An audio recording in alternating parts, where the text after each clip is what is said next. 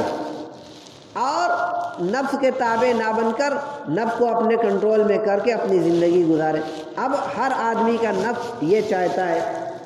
کہ یہ گناہ کا کام ہو جائے، غلطی کی طرف، گناہ کی طرف نفس توجہ دلاتا ہے۔ اب آدمی اللہ کا ڈر، خوف غالب ہوتا ہے، نفس مطمئنہ اس کے اوپر غالب ہو جاتا ہے، تو وہ کام گناہ کا کرتے کرتے بچ جاتا ہے اور کہتا ہے کہ بھائی نہیں، دنیا دیکھے نہ دیکھے اللہ تو دیکھ رہا ہے، اللہ کا خوف ہمیں کرنا ہے اور دنیا کا خوف نہیں کرنا ہے۔ دنیا جانے نہ جانے، ہمیں معلوم ہے کہ ہم یہ گناہ کا کام کر لیں گے، کانوں کان کسی کو خبر نہیں ہوگی، لیکن اللہ کو تو خبر ہے، علیم و خبیر ہے، ظاہر و باطن سب کا جاننے والا ہے۔ بند کمروں کے اندر بالکل اندھیرے میں بھی اگر کوئی آدمی کوئی کام کرتا ہے تو اللہ کو اس کا بھی علم ہے، تو اللہ سے کوئی چیز چھپی ہوئی نہیں ہے، اس لیے وہ سمجھتا ہے کہ نہیں بھائی ہمیں اپنے نفس پر کنٹرول کرنا ہے، ہمیں اپنے نفس کو قابو میں کر کے ہمیں اس گناہ سے بچ کر ہمیں نیک کام کرنا ہے۔ آج کل جیسا کہ ماحول بنا ہوا ہے، قدم قدم پر گناہ، قدم قدم پر اگر آدمی وہ لاپرواہی برتے تو قدم قدم پر آدمی سے گناہ ہو، لیکن اللہ کے بندے ایسے ہیں کہ وہ اللہ کی توفیق، اللہ کے فضل و کرم سے گناہ کے دلدل میں جانے کے باوجود وہ گناہ سے بچ جاتے ہیں، اپنے آپ کو بچا کر نکل آتے ہیں یا تقوی اختیار کرتے ہیں۔ تقوی کیا چیز ہے؟ تقوی کس کو کہتے ہیں؟ تقوی یہ ہے کہ مثال اس کی دی گئی کہ کانٹے دار جھاڑیوں کے اندر آدمی جائے، کانٹے دار جھاڑیوں کے اندر آدمی جائے اور اس میں سے بچ بچا کر ایسا باہر نکل آوے نہ تو اس کا کپڑا کانٹوں میں پھنسے اور نہ تو اس کا بدن کانٹوں میں چبھے، نہ اس کے بدن میں کانٹا چبھے نہ اس کا کپڑا کانٹوں میں پھنسے اور بچ بچا کر نکل آوے۔ بالکل وہی معاملہ تقوی کا بھی ہے کہ دنیا کے اندر چاروں طرف سے یہ جو گناہ کے کام ہیں، طرح طرح کے فحش مناظر ہیں، طرح طرح کے گناہ کی چیزوں سے انسان گھرا ہوا ہے، اور اس میں سے بچ بچا کر اپنی زندگی تقوی کے مطابق گزار کر ایسا اللہ کے ہاں پہنچ جائے کہ ایک بھی گناہ کے قریب نہ جانے پائے اور ان گناہوں سے گزر کر نکل آئے اور ایک بھی گناہ کرنے کی اس کو مہلت نہ ملے اور گناہ کرنا نہ ہو سکے۔ یہ ہے تقوی، اور یہ کب ہوئی؟ اللہ کے باتوفیق بندوں کو یہ ملتی ہے تقوی کی نعمت، اور جب یہ نفس امارہ غالب ہوتا ہے اور آدمی نفس کو بالکل کنٹرول میں کر لے کر یہ اس طریقے کے جہاد میں گویا یہ نفس جہاد علی النفس ہے کہ نفس کے اوپر کنٹرول کر کے وہ ایک طریقے کا مجاہدہ کیا اور مجاہدہ نفس کر کے وہ تقوی کی منزل کو پہنچ گیا، اور جب تقوی کی منزل کو پہنچ گیا تو اللہ کے انہی بندوں میں اس کا شمار ہوگا جن کے لیے قرآن کریم میں متعدد بشارتیں ہیں۔ اللہ رب العالمین سے دعا ہے ہم تمام لوگوں کو متقی بندوں کے زمرے میں شامل فرمائے اور تقوی کے مطابق اپنی زندگی گزارنے کی ہم سب لوگوں کو توفیق عطا فرمائے، اپنی مرضیات کے مطابق ہمارے شب و روز گزرے۔ اے اللہ اس معاملے میں ہم سب کی تو مدد فرما۔ ربنا ظلمنا انفسنا وان لم تغفر لنا وترحمنا لنكونن من الخاسرين۔ ربنا تقبل منا انك انت السميع العليم وتب علينا انك انت التواب الرحيم، وصلى الله على النبي الامي الكريم محمد وآله واصحابه اجمعين برحمتك يا ارحم الراحمين۔